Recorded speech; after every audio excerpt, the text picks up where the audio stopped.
sogolendo awna mali kono ani mali ko ka nga foli be aw bela jili ama fu nga ko bismillah mali kuna fon tv sanfe amna nga émission anga yele di invité mbamudou ko surprise donc invité be kla représenter wala c'est ça donc yana nga se aman kan mo fo kere ne la nga tumara ko ame be fe ku ito isigoro la ka be iga wati to yama ama fa o yana xaw be nyam kuma xaw be bismillah kan no me ku anga émission kon nala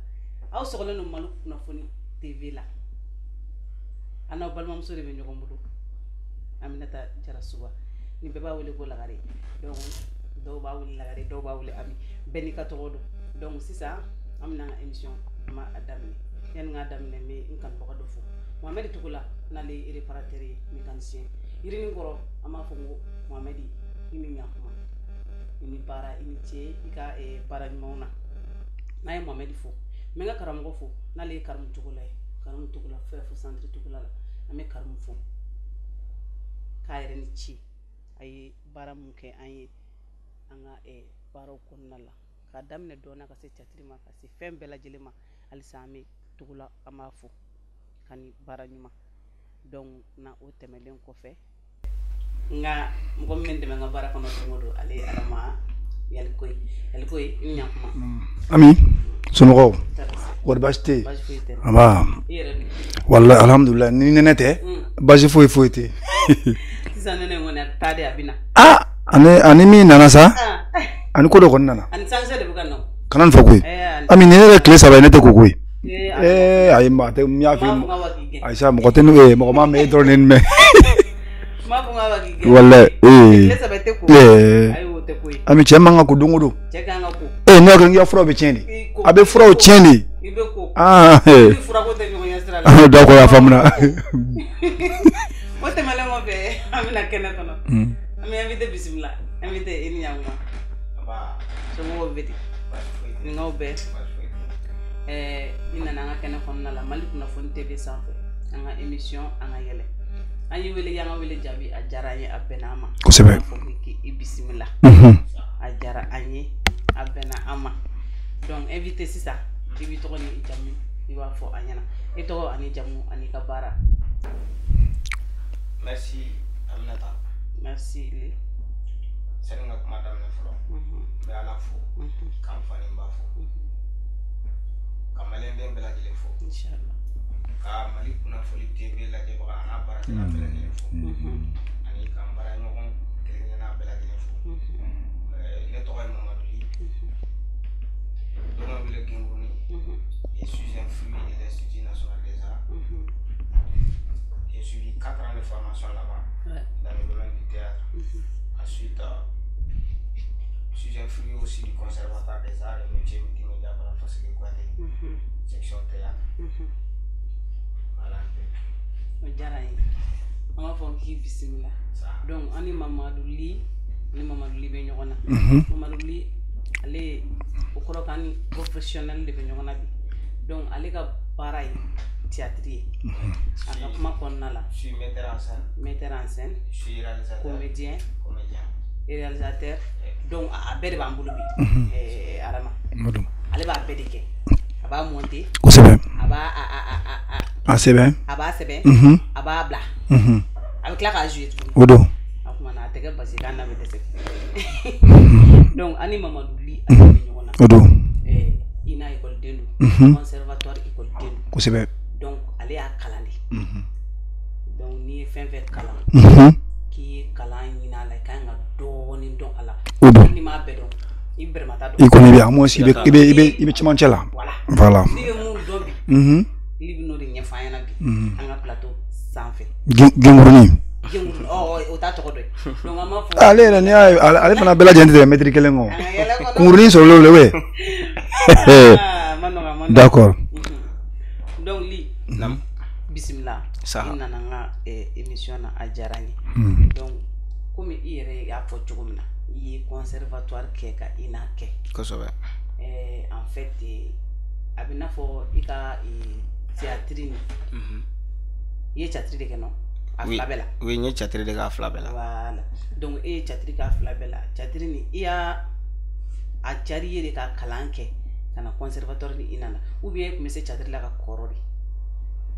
ouais amna ta yiga ni ningal jaranye ko sobe mbe Mali kuna foli TV barakela bela de l'info plus précisément Aminata mbi fo ko sobe dante foli mina parce que mo te songa un professionnel wele ou ka plateau kan parce que kuma mun bena boanda o ye kuma jelen parce que ani fem mun kalanke amno bo donc là pour revenir à tes questions donc là ne nga chatri damne kabini mana kalanke folo bon ne jema kay ngolo la en ka moins ka nga étude bekin donc là ne fa yere de chatri ko donné kuna mais comment aya keni ala ka lara son sumana aya keni ni jouer donc là entre meta télé fleur on va sur jema be télé kelen ni tumbe ko zou pharmacie zou ka ro donc ameta ambe chatru bon wata sur anta don yoro chatri bi se ka chatri jouer a filmer len ani film fana o danfara bu ñoxon ci donc entre bulu fen be fleur donc là de là bon ay jouer kenigné ni be fe ka ni nya don fe ki ka kalange ka ta étude ke bon ni sera bon mo dron il veut que chatri bola ba voilà de là un professeur d'Obin Djema il vit toujours il s'appelle Oumar Niafo Oumar Niafo le miroir de la jeunesse de Djema donc de là aller des troupes créées troupe Teria de Djema donc là neta ka troupe konana on a évolué ensemble on a fait à peu près 4 ans avant que negana inala anye sanani beke ambe ta théâtre de sensibilisation que avec World Vision, Yaman Mali, etc. On faisait 30 jours dans les tournées ou 40 jours, tu vois. Donc, na choco fleni. Bon, Oumar Niafo aye, ako bon, li, ibe choka mnata, abe komi chatri akadiye. Donc là, chatri kalanso dobe, no inaye, mbe fere beke mbi deme, ibse kata konguru ke choka mna. Ah. Obe jaye ako mais o tseka ke fika defu soro ni defu ti bolo tseka ke donc là j'étais obligé parce que akadinye nga defu soro jawa donc là on fana ni di defu bola ni defu ke ni soro donc aleni anga professeur were ben ko Adama Togula lui il est directeur de l'école A maintenant donc Niafo ani Togula Adama Togula we fere sugu beke lui yere de nga passer bon kana lu yere de nga passé bo Adama Togula ni Oumar Niafo mena domina yere Oumar Niafo ay kemena ni biye segin de dinema ouais ko nga biye tani tara pour que nga wari kana na ba nana konguru ke bon akera la ko ni konguru soro ay ko soro no ma ouais ça c'est en quelle année ça c'est fait en 2011 oui c'était 2011 donc nia a femme c'est ça et ka chatri damne wakati na kana bla bila ina boli ko fala degni e ka chatri damne domina fo biya be sanjul bo ne ka chatri damne fo kana bla bila ah ka chande parce que nya fi nga kuma damne na ngonye sanani ke me chatri kono avant que kana inala bo inala nya sanani ke donc o sanani kelen o te changer ki klala ka san kelen sigi bon Djema non en ce moment problème familial d'autres mais question de marier une femme bon j'avais pas voulu de marier bon mais tu as voulu non ouais non d'accord on a tenu quand même ça dit dans la vie aramadien be horonya be amana ke ko la angana nyina mbangi bakoko manifi ga jenatige fembe sababu yi badi do nyama jonot na jafo sawunyma fo sababu nya parce que bon asro mfa ala la rason suma ale fatura quoi donc là muso roba en la sigi ko il faut que iga muso furu parce que awaro du ba ko nani voilà ni brusco na kelente donc iga furu ngo a mama ngo basita la on est mis fort au recadrer parce que depuis que j'étais petit ne m'a klongambala nimba ko fanga fene kada abenya mbode fe na fo wa dongil dala do be ko escopé ko ni babe mi fe o be sao te treme tu vois nyo tigilamɔgɔ yɛrɛ kanu o dɔnkili sababuya la tu vois donc là n ye muso furu bon n y'o san kelen sigi ensuite n tilala ka o tɛ san kɔnɔntɔn n tilala ka na concours kɛ année suivante donc n ye conservatoire concours sɔrɔ n ye san 3 kɛ donc de 2018 à 2020 2021 proche de voilà ça on est de on ouais en 2021 donc faut qu'on a bla si ça là bon pratiquement 100 ans quoi 100 ans plus cher ah oui que théâtre qu'on a d'accord ça c'est long parcours c'est bon ouais donc li ko ni ye 100 ans ko la i kan voilà ni ye 100 ans falgena ni ma falkame i be sera fala ko ne bodo donc il be chaman do donc ni a fam sisa e ko be ko na la e ya damina fo san jojoli kana se fo bima le bolo o kum ko na la be sira mo former e sira yala mo former le do bi bulwa ou bien yala groupe bi bulwa ou bien be fega do former groupe ko na ka groupe do ta ko former ko ki ka groupe ou bien groupe yere di bulo déjà iga o nyingal jaranya ko jugu bibi na mbe wakati mina ar komano c'est vraiment difficile parce que akagele toro bon ko aramadia la re ko misi chama misi keme ube misi keme fla ulu be ben geni berekele mais aramadin bena a kembre donc là en domaine mina surtout que ce soit des professionnels ou des amateurs amarali mano donc fika ke moko hakilima mara oui bibina alhamdulillah groupe bemulu ambe ka bara chama ke ñoo fa même tout récemment il y a pas à peu près 4 jours comme ça on bora ka tournage ke ani bara chama ba ke ñoo fa tel que Mune Sangare ani Umu Dramé Issouf Jara ni beba fama o Bamori Junior ani Dusu Koulibaly alebe lasa bon ani Korotum ani Boississé ani Tos akacha ni kombe a fo ya dam ne ba be fo de parce que ni mami to fo kana fo ya jugu mais etc ça va voilà on passe o te digi la wala mata akacha o ba hakili ba fam to ka fam na hakili voilà akacha ko sebe d'accord li nam janga ma ko denguruni na jugu di genguruni kana to chen aba denguruni de do mais ne ba denguruni c'est la même chose ouais ça oh genguruni voilà oh genguruni na jugu di bo genguruni na chogamna mana dala do be ko jeli jafe mbale kife ko jugu mi to ale ga mana lame bon ale mana do de bon genguruni ani koloko buram tu vois bon tu meto ko mana de lame mais là genguruni yere bena chogamna don la interge no Zélé, je sais pas si vous le connaissez. Zélé. Mais Zélé. Voilà. Zélé de Nwele. Akoma karsa ambega tourner titibu fanfɛ. Akadini ikana. Bon, ikana ko lajɛ an ka lajɛ ɲɔgɔn bolo comme artiste an bɛɛ fa kelen an bɛɛ ba kelen. Mais o t'a yira k'a fɔ ko ne b'olu ka groupe la. Donc ne mago bɛ se ka jɔ Aminata la. Aminata na bon an kɔni bɛ ka nin baara kɛ. Na i k'a lajɛ an bolo. Walima i ka na ni bɛ se ka participer à la donne. Là je suis parti.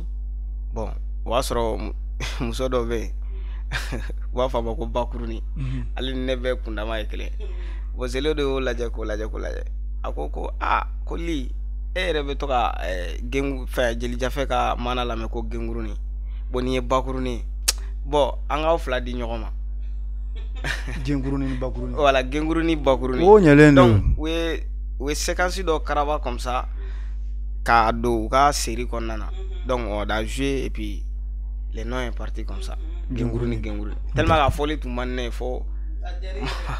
Moi j'ai accepté. Bon,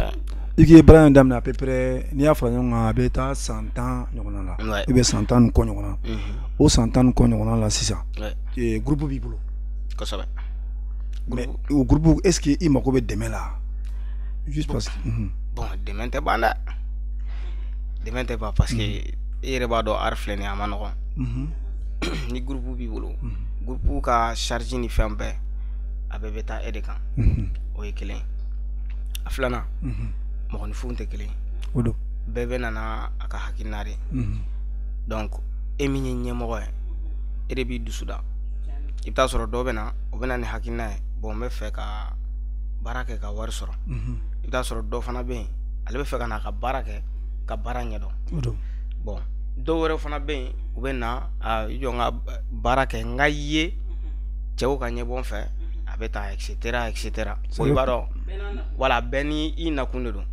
Donc là, groupe à Manoron. Donc faut que il y a nous hakili ni ɲɔgɔn c'est à dire que ou mara.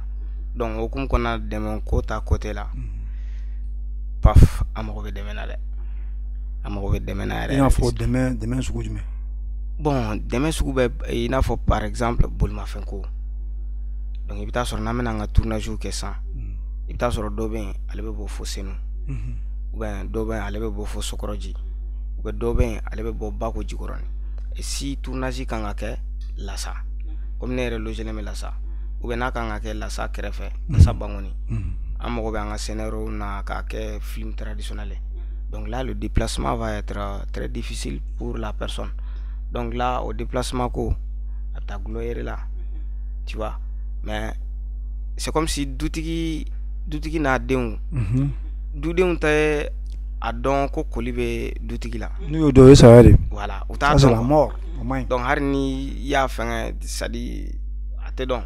parce que demseni ale be kasha fa avion sangadia ah oui ni sangadia c'est comme ça ma fama donc a fengeli manoko am mo be demain bare la ina fo bulma fin ta côté là ani nambanga tournage ke souvent wakati be kele ambulo surtout Dominiko ta côté là. Ma Dominiko ta côté là, c'est vraiment difficile. Donc ensuite le troisième point c'est au niveau caméra ko. Voilà, caméra ko fana ni amena nga fait que boy bita sur caméra kelen de bambulo. On est obligé ka ta caméra were louer kana fara kelen mi bambulo. Ma donc et si na me fait théâtre do fana que comme le théâtre et le cinéma c'est un peu différent parce que ne ba flabe mélanger ñona ne ba flabe ke mais na ñe pièce do répéter on fait ka répéter ka jouer li ngurune akato différence du man théâtre ni cinéma ñonche o jara et mbato ni klala wala me sura kana il y a pas de problème voilà donc là na nga pièce répéter au répétition qu'on a donc mo tu sais ka ta sauter il faut que arna kera ika fitin duma o ka seso so mo fana ka don ko karsa be kana bara la abe kana fendo ke afana be ka fendo ke dugono mais karsa nana anana tournage la abolangolo segina amano antara anye pièce ni jeta bolangolo fana segina bolu fen de be an aru gela ko soba tu vois mais li ou quand do somo quand do nga foko vraiment ni bara barla damna gele bala e min fo produit de do amba kedi abe sani ko soba ou bien parce que film me kedi na e vie soro war bi soro en fonction de cela mais quand film ke bi 100 qui ga vie soro 100 o fana wal maka son soro 100 fana gele ne fo somo fana ko don quoi e fana de kango fo i bara nyogon ye femme do ani tra fere ga bi i ba data bal san fere o ko bi na asan ko fede war bi soro produit o de o mais ni mo fuye fana abiki i tonyo fana kono ka foko vraiment et i a soro de abi bolo ni ko ni ka di sera de a soro la de an fana ko fon o so ya fana a soro de so se ka di min tene bolo ne se ko e ma o abangan barake ama bla ko fe na vi soro ami balo no mais nous cla une fois ne do duma cela veut dire que fana do soro de sigatala iga o kuma jara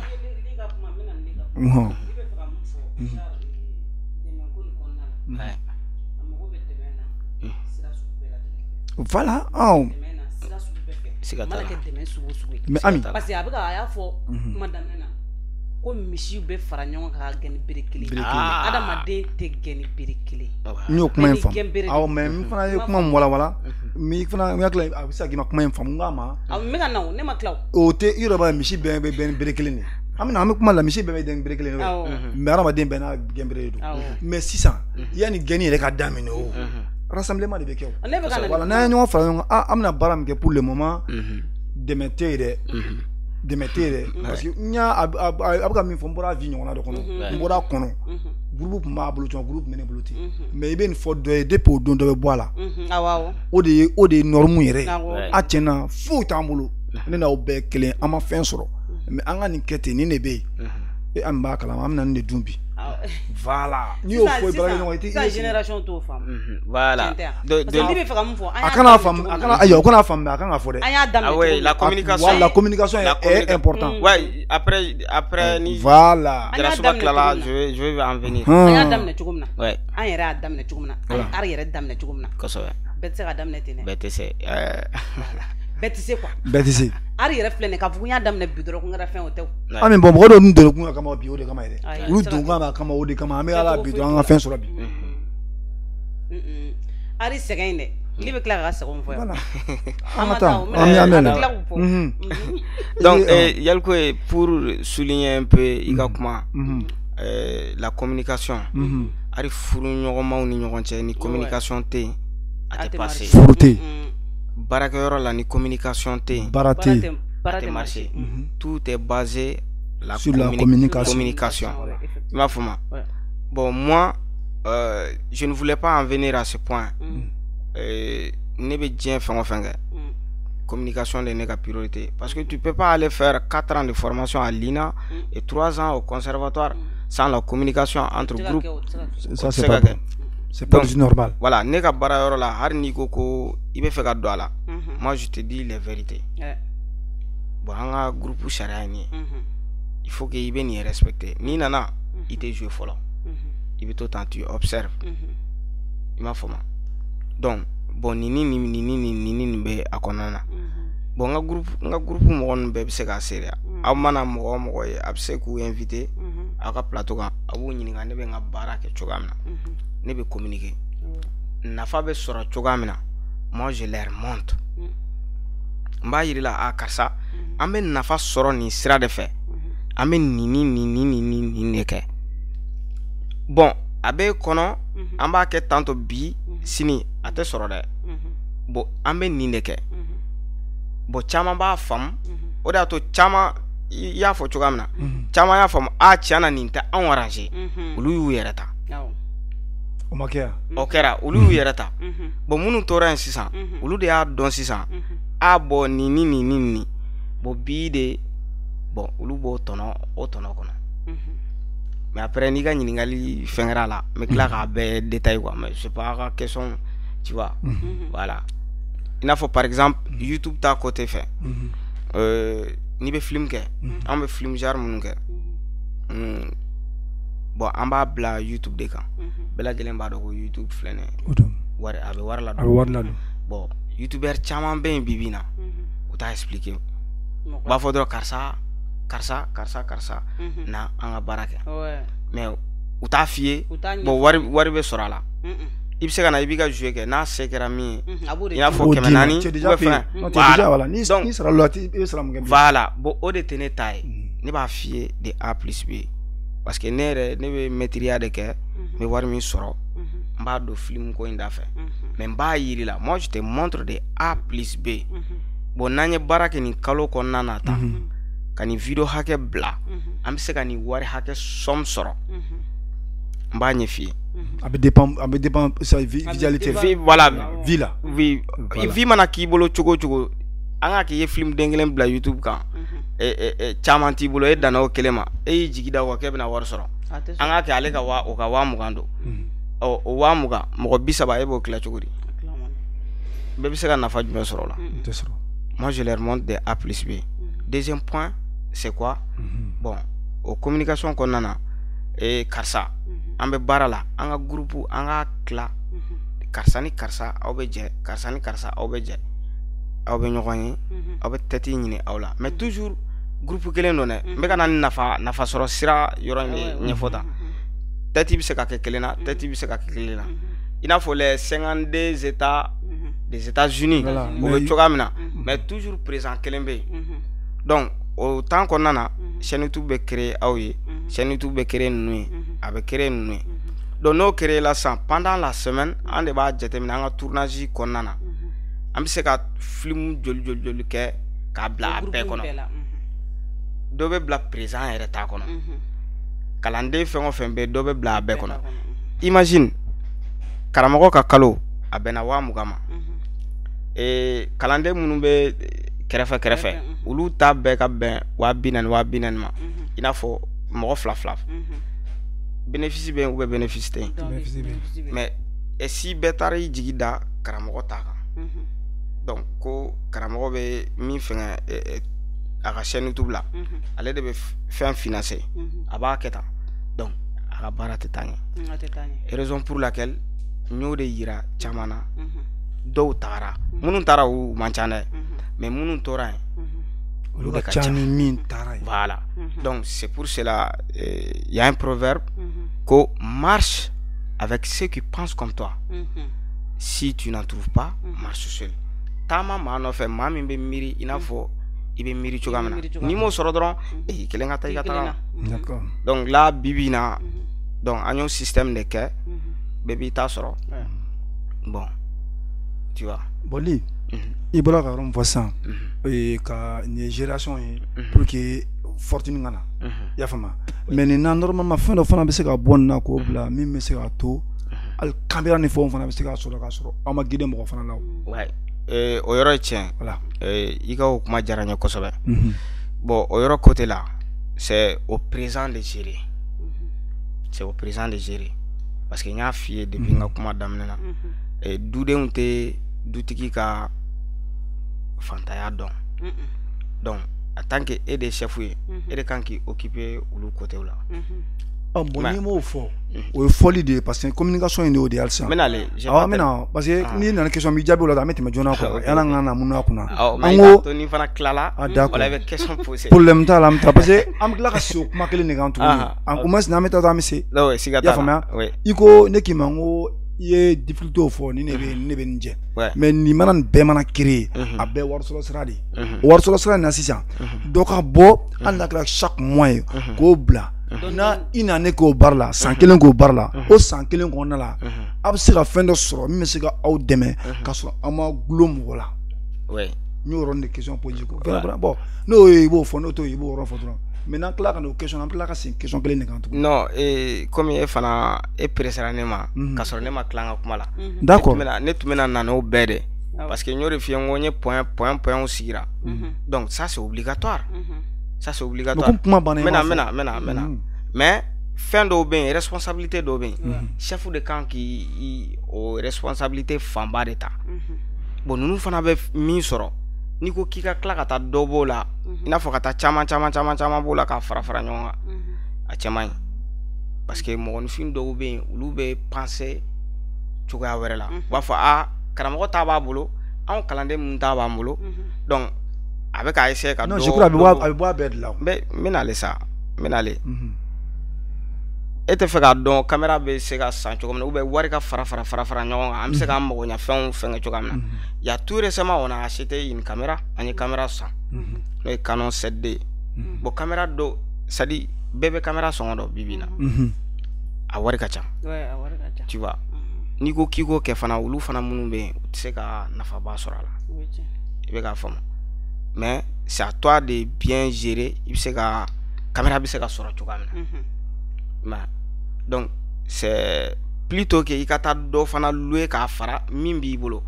donc kelen ni min b'i bolo n'i bɛ se k'i ka tournage bɛɛ kɛ k'a sɔrɔ i ma taa mɔgɔ wɛrɛ déranger a bɛ tan donc i b'o fɛngɛ mais moi je sais que inchallah an bɛ ka baara kɛ taabolo min na hali ni ne m'a f'u ye olu k'a kɛ hɔrɔnya kosɔn hɔrɔnya la n bɛ k'a kɛ cogoya min na u yɛrɛ b'a kɛ dɛmɛbaga yɛrɛ bɛ sɔrɔ komi il suffit que u y'a b'u yɛrɛ la ka caméra kelen san u yɛrɛ la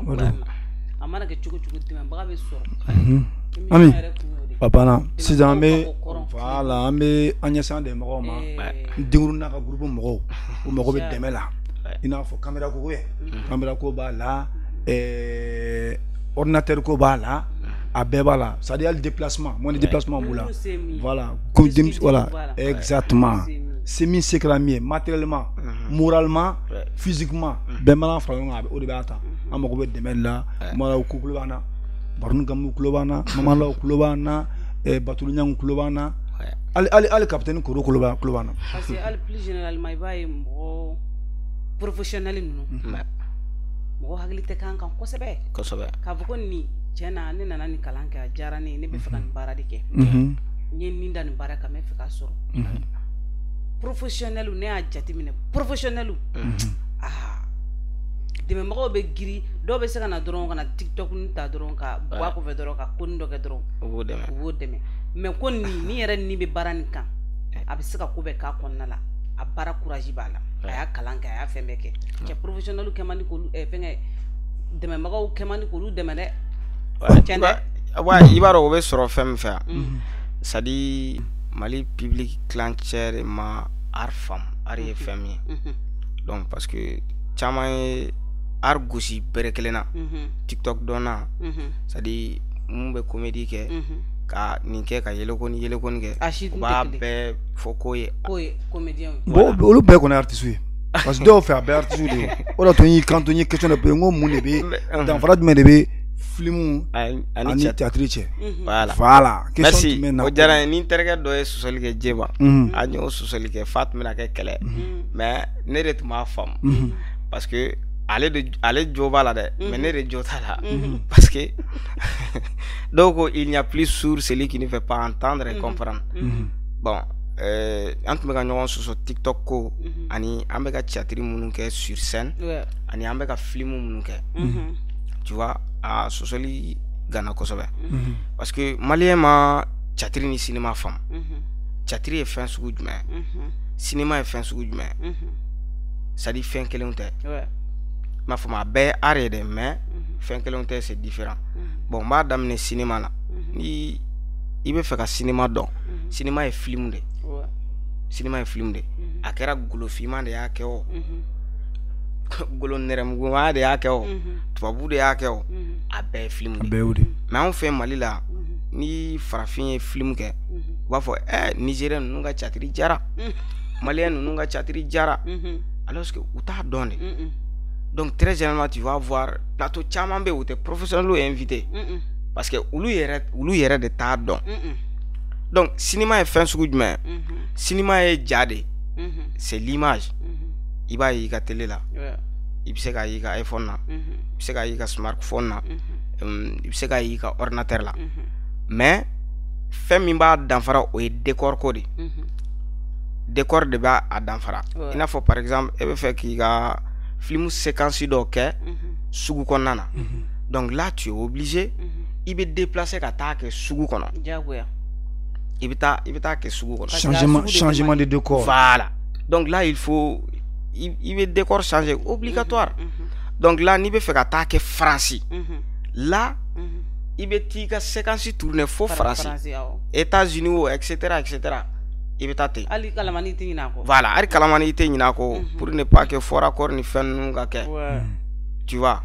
donc o ye jabara ye i b'a ye télé la a bɛ se ka k'i ka téléphone parce que caman tɛ faamuyali kɛ o ye film ta côté mais théâtre fana o t'a yira k'a fɔ ko théâtre fana tɛ filmer dɛ mais théâtre bɛ filmer i bɛ se ka théâtre fana ye jabarani na mais danfara ye jumɛn o ye décor ko de par exemple théâtre la sisan ni i bɛ fɛ k'a ye ko théâtre de don a bɛɛ bɛ ka tourner i ɲɛkɔrɔ a bɛɛ bɛ ka k'i ɲɛkɔrɔ c'est ça qu'on appelle spectacle vivant la stabilité voilà donc a bɛɛ bɛ k'i ɲɛkɔrɔ i yɛrɛ sigilen don i bɛ k'u lajɛ i bɛ ka comédienw lajɛ donc u bɛ k'u ka jeu kɛ par exemple n'u bɛ fɛ ka Faransi décor nati u tɛ taa Faransi dɛ u b'a créer u bɛ Faransi Tour Eiffel de créer a yɔrɔ la ka sɔrɔ ka a kɛ tu vois donc décor de b'u bɔ ɲɔgɔn na donc caman b'a fɔ ko comédie u tɛ comédie kɔrɔ dɔn n'an ko an bɛ nin fɔ an bɛ c'est à dire an bɛ siya la parce que théâtre filɛ nin ye fɛn saba de bɛ théâtre la chatri suguya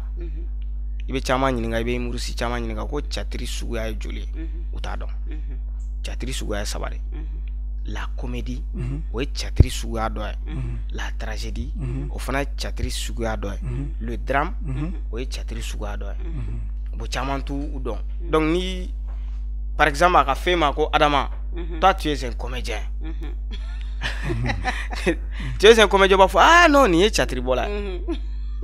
donc chatri suguya min fɔra ta ko comédie tragédie ani drame e ye comédien ko kuma mɛn yan ah e ye comédien ko kuma mɛn yan le comédien c'est quoi? C'est celui qui joue sur la scène a tigilamɔgɔ fana bɛ se ka jouer cinéma kɔnɔna na i n'a fɔ a bɛ se ka fɔ yan fɛ acteur ou comédien comédienne ou comédien acteur actrice a fila la mais o t'a yira k'a fɔ k'a fɔra e ma ko comédien dɔrɔn paf u bi bon tu vois d'accord o de kelen do k'an ka mɔgɔ caman fili o faamuna o hukumu kɔnɔna la an taara chatri expliquer ka film expliquer ka comédie expliquer donc an bɛ na an bɛ yɛlɛ an ka jɛ an ka yɛlɛ ɲɔgɔn fɛ donc an bɛ n'u ka sketch dɔ lajɛ an ka jɛ an k'o fila ɲɔgɔn fɛ an taa na ok j'ai compris ok donc je te rappelle Koroba Modi an sɔgɔma an b'an sɔgɔma Koroba Modi ti ɲama i bɛ ka moto singa ma n bɛ taa an ka na minɛ suguda la ka na nafolo ka di e y'o moto tile de yan ok taa di taa f'i kɔrɔkɛ ye ko ne ko k'a ka moto san ko ne baara de kɛ ka moto san wa ne b'o hɛrɛ de kɔnɔna la n'i ka na minɛ danna ne ka moto ma i ka nati minɛ e kɔrɔkɛ dalen bɛ fugaridenya la so kɔnɔ ne bɛ ka baara de kɛ pour que n bɛ se ka n ka fɛn fɔ cogo min na. Bamodi n b'i deli ne y'i balimamuso de ye munna i bɛ nin bɛɛ ta ka fɔ ne ye. I ka kuma fɔcogo dɔn an ni anw an tɛ balima ye an ye fa kɔrɔkɛ denw de i y'a faamu mun kama ko sabula ko wari bɔ aw bolo ko foyi tɛ an bolo a Bamodi f'i k'a dɔn ko Ala de ye balimaya da Bamodi mɔgɔ o mɔgɔ n'i y'a tigɛ a bila i kunna ko Ala b'i tigɛ Bamodi bi se bɛ aw ye se tɛ anw ye Bamodi o la a kana fɔ ka b'aw sago k'anw na sa b'i deli moto di yan dɔrɔn a bɛ mun tiɲɛ. E bɛna balimaya fɔ ne de ye yan ne bɛ min dɔn balimaya la e b'a dɔn n ka moto tɛ an t'a di bi wa n t'a di sini t'a fɔ k'i moto fɔlɔ k'a moto san n tɛ fɛ k'i jɔlen ɲɛkɔrɔ ok. Yamɛ Bamodi.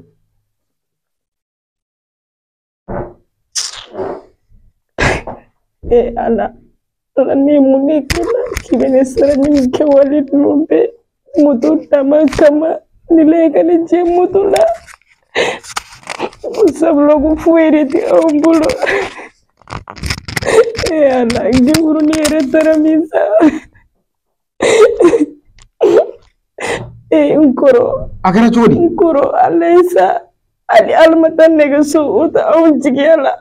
Bamodi nana ka moto de minɛ ka ne jɛ moto dama de la n bɛ taa n ka na minɛ sugu la dɔrɔn n kɔrɔ Ala ye sa o kuma an yɛrɛ fɔ Ala ɲɛna ko Ala k'anw kɛ fantanya mun fana ye bila ka Bamodi ka moto singa n kɔrɔ sugu yɔrɔ ka jan n bɛ taa n na minɛ dɔrɔn ka na tobili kɛ ale ye to sigi bɔ fɛn bɛɛ la ne kelen de baarakɛla bɛɛ nafolo n'a t'i bolo i ni balima man di ni nafolo t'i bolo i ni sinji man di ni nafolo t'i bolo i ni maa si man di fɛntanya kosɔn n dɔgɔ dimi nana don i la nka Ala minɛ ne bɛ mɔnɛ bɔ i la kana kasi fɛn tɛ maa si bolo fɛn bɛ Ala de bolo an ka taa i da dɛ kana kasi an tile Modi oui nce somɔgɔw don walayi bɛ yan walayi nɔgɔ tere juguba fila in ni ɲɔgɔn kunbɛn u bɛ ka kasi ka taa mun de bɛ yen ne ye kuma fɔ a bɛ ka kasi o de la a nana ko n ka moto de singa ma n ko n t'a di n k'a kɔrɔkɛ n k'a taa fɔ a kɔrɔkɛ a kɔrɔkɛ ka baara kɛ moto san Ko sabla ne wo shirke kan moto sa. I jo yɛrɛ de don kan'o jaw la fiyewu u tere de y'u fa faga k'u ba faga n'i ye nin ja ninnu na han n'u ye tere juguba de kan'o jaw la fiyewu u bɛ fɛ k'e fɛnɛ faga de i ma ye n bɔtɔ sugu taga sira la n'u bɛnna u bɛ kule la ka taa o yɛrɛ mun tere jugu ye k'e tɔgɔ tiɲɛ o tɛ mɔgɔw tɛna fɔ ko wari b'i kun i ka jugu i balimaw ninnu yɛrɛ tɛ den ɲɛnama ye yɛrɛ u tɛ fɛ ka ne tɔgɔ tiɲɛ de walayi nka n bɛna ko wɛrɛ yira ninnu na min ni nin tɛ kelen bi taa ma kɛ moto ko de yan wa n bɛna kuma kelen f'i ɲɛna denkurunin maminɛmuso n'o ye dusu ye dusu ne b'a ta k'a furu n t'a furu ko a ka di n ye dɛ wa n t'a furu fana ko n b'a fɛ n b'a furu de k'a kɛ dignité minɛn na k'a yira denkurunin na ko ne bɛ se ko la o kɛ coyi n'o kɛra a bɛ taa sɛbɛ kɛ ale bolo muso bɛ sɔrɔ nɔgɔya de la muso tɛ sɔrɔ o la koyi denkurunin a tɛ ne mɔdi dɔn a bɛ na ne dɔn komi den kun bɔtɔ don sugu la n tɛmɛtɔ kun na ne bɛ taa fɔlɔ ne taara ne nafolo b'i kun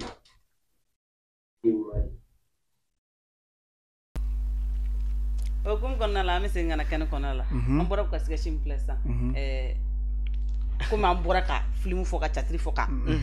voilà donc an bɔra ka mun filɛ sisan voilà fa y'an faga ni yɛlɛ ye o fɛn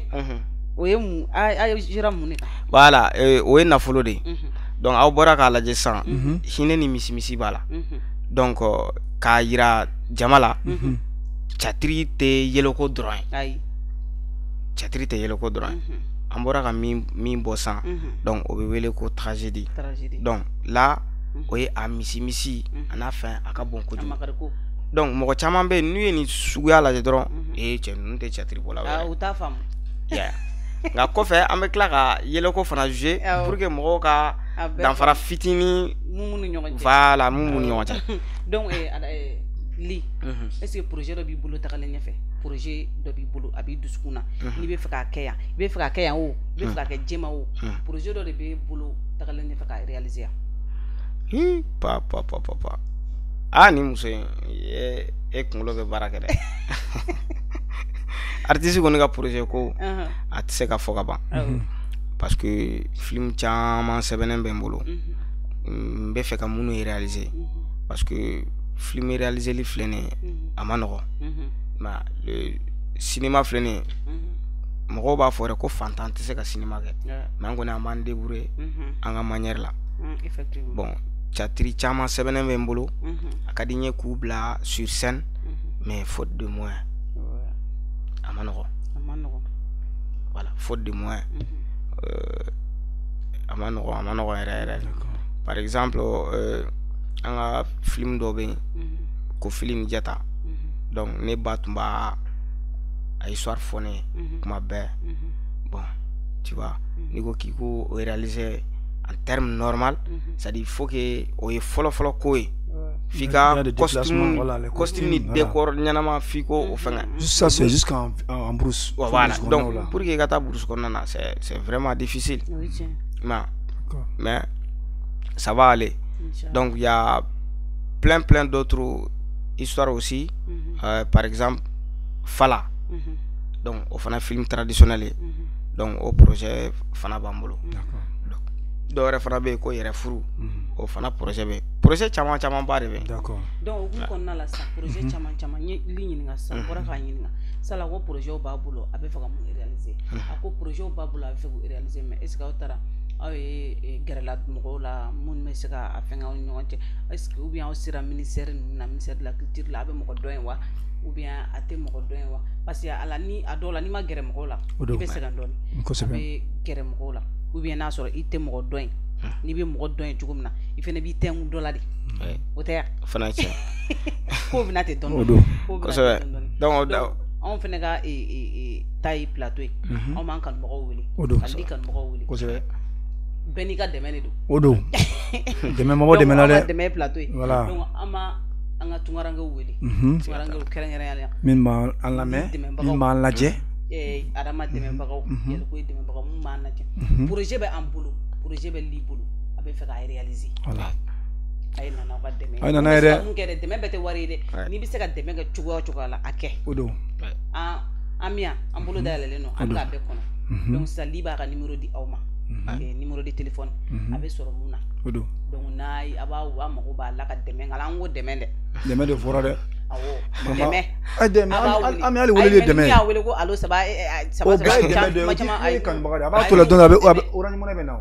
voilà le awɔ li ka numéro di yan a b'a kɛ n ka numéro di n bɛ n kanubaga dɔ fɔ depuis Espagne Gawusu Fofana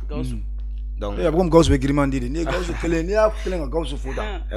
Gawusu Espagne tɛ wa Espagne Gawusu hakili to an fana la dɛ voilà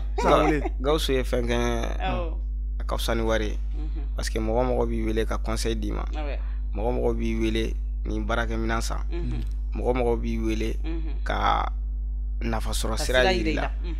la ne bolo o dɛmɛ o ye dɛmɛ belebele ka tɛmɛ hali ka wari o ye Gawusu Fofana yan fɔ Espagne an ka village ye Jema kɛrɛfɛ ko Fangunɛ a bɛ yen nɔ il m'a vraiment soutenu jusqu'au présent halisa k'a kana an mako b'olu dɛmɛ la an b'a fɛ ko moralement ou matériellement physiquement appareil ko la a ye n dɛmɛ voilà donc mɔgɔ filanan n'o ye Adama Sidibe Bubakari Sidibe denkɛ Adama Sidibe a ye n dɛmɛ kosɛbɛ ouais parce que Adamajan parce que grâce à lui n sera ka caméra sɔrɔ n yɛrɛ ani Umar Ɲafo Umar Ɲafo bɛ fo ayi Umar Ɲafo bɛ fo dɛ ani pharmacie su o sara e b'a ka denbaya tɛ yan a ka denbaya an b'a ka denbaya fo donc ne ka numéro ye c'est le 77 36 10 32 ouais d'accord 77 36 10 32 walima nga Maltel 66 38 42 38 odo ni mɔgɔ mako ma lila ginguru ni b'a wele 77 36 10 32 la i b'a sɔrɔ an mako bɛ bɛɛ ka dɛmɛ la o projet de bɛ yen ka réaliser artiste denmisɛnninw bɛ yen vraiment u kan ka dɛmɛ vraiment a kelen tɛ se bamananw ka kuma de ko bolokɔniden kelen tɛ se ka bɛlɛ ta a b'a yɛrɛ kɛ de kɔnɔkulu jɛlen o de bɛ bin fɔ ayiwa n'a tulo b'an na Baroni Gambi Mamala Samasegu an mako b'aw ka dɛmɛw la c'est à dire voilà f'an ka culture labɔ de f'an ka culture labɔ mais o tɛ se ka kɛ n'aw ka dɛmɛ tɛ o tɛ se ka kɛ est ce que y'a faamuya le ne ko diɲɛlatigɛ la mun de ka di e ye mun ka di ne kɔni min ka di ne ye papa bon baara de ka di ne ye baara de ka di ye mais mun de man di ye bon ne tɛ janfanti yɛrɛ de ka ko la janfa de man di ye janfa ka gon ne dɛ ne bɛ mɔgɔ ye k'i bɛ mɔgɔ janfa ni marifa kɛ n bolo n b'a k'i la wala d'accord an bɔra ye janfa man di ye o faamuna mais li e n'i ka baarakɛɲɔgɔnw cɛ bɛ cogo di ne ni n ka baarakɛɲɔgɔn o ye alhamdulilayi Dieu merci n m'a fɔ fɔlɔ parce que fɛn tun tɛ yen wagati min bon fo fɔ ɲɔgɔn kɔ caman nana parce que voilà o n'a kuma don mais sisan maintenant an bɛ yɔrɔ min na alhamdulilayi Dieu merci u bɛ n lamɛn donc an bɛ baara kɛ tranquillement d'accord mais en tant que jama ɲɛmɔgɔ e n'i ka baarakɛɲɔgɔn e kan ka kɛ cogo di e de ye jama ɲɛmɔgɔ ye en tant que jama ɲɛmɔgɔ donc mɔgɔw ka fɛnw mɔgɔ maraw tɛ kelen ye dɔw bɛ yen donc olu u bɛ fɛ ka fɛn imposer k'i imposer quoi ka i baarakɛɲɔgɔn bagabaga ka to ka ci ka fɛn pour que u ka siri ɲɛ ka dɔn k'i ye patron ye voilà ça c'est quelqu'un qui s'impose yeah mais moi je suis quelqu'un n y'o sɔrɔ n fa la donc moi je t'explique i m'a faamu donc ne tɛ fɛn imposer mɔgɔ kan ne b'i nɛgɛn de i m'a faamu k'i hakilinata dɔn hali n'i dimina donc hali n'a kɛra kɔfɛ k'i la sabali i m'a faamu voilà o de ne ta ye d'accord li émission min ɲini ka se a kuncɛyɔrɔ ma mais en tant que li en tant que Mamadou Li e yɛrɛ mun faamu an ka Mali ariko yɛrɛ la Mali ariko e bɛ se ka dɔɔni fɔ an ɲɛna la hali n'a ma caya fitinin dɔrɔn Mali ariko donc an ka kuma ka pa an ma f'i ka kuma mɔgɔ mana kɛ cogo cogo ko la so bɛ dɔɔni dɔ a la dɔrɔn a b'a Mali ar ma faamu dɛ cogo di a ma faamu yɛrɛ c'est à dire a ma faamu anw yɛrɛ minnu bɛ k'a kɛ parce que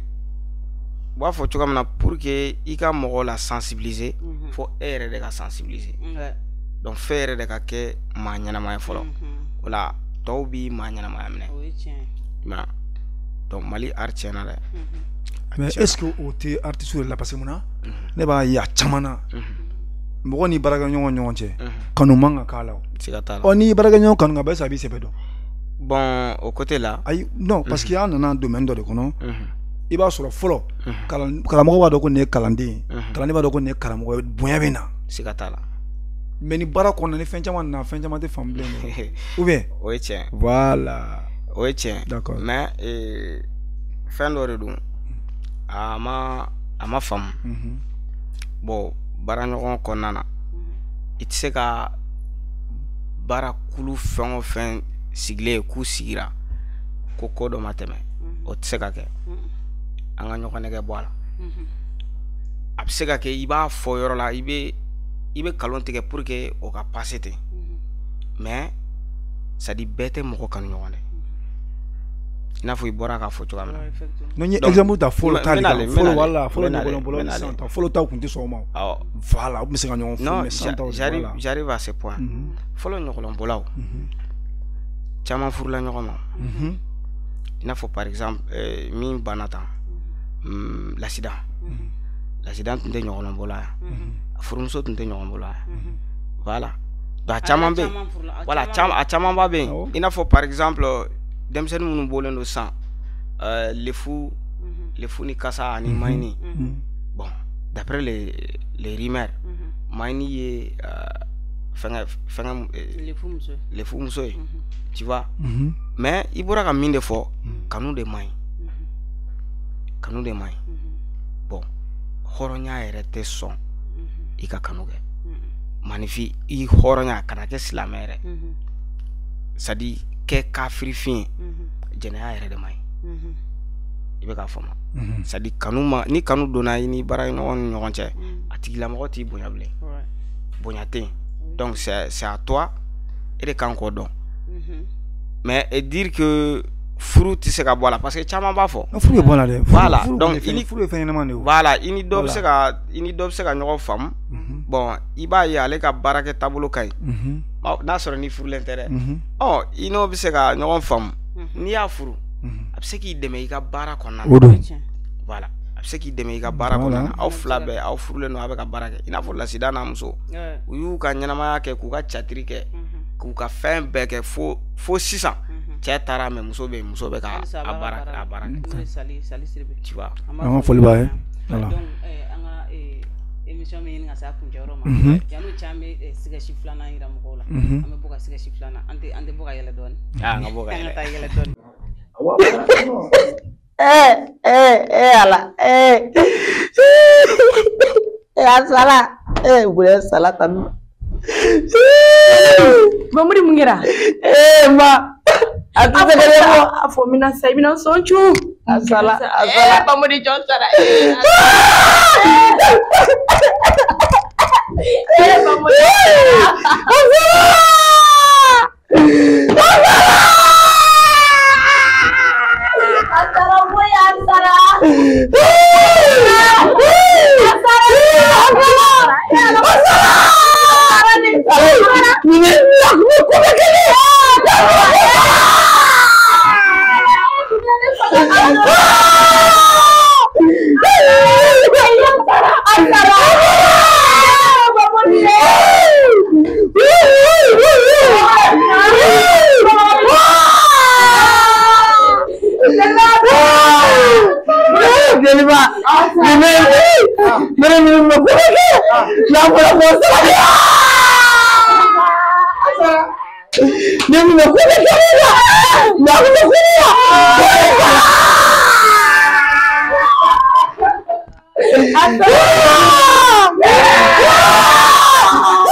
Aïe, Maria. Bamuri, Nogo, Tony Sarare. Sula, Dosigile, Sula, you took a eating and a flower out. Make Logan the Kamaka, the Pula, Sula,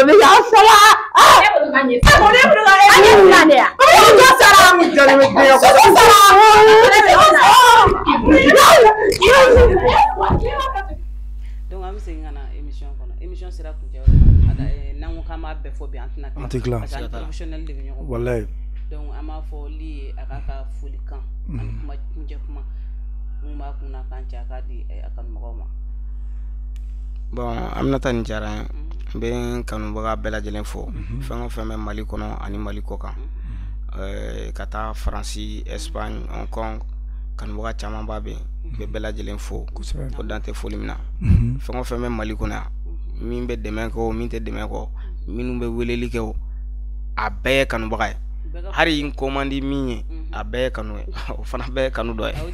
nga foli be bela jelen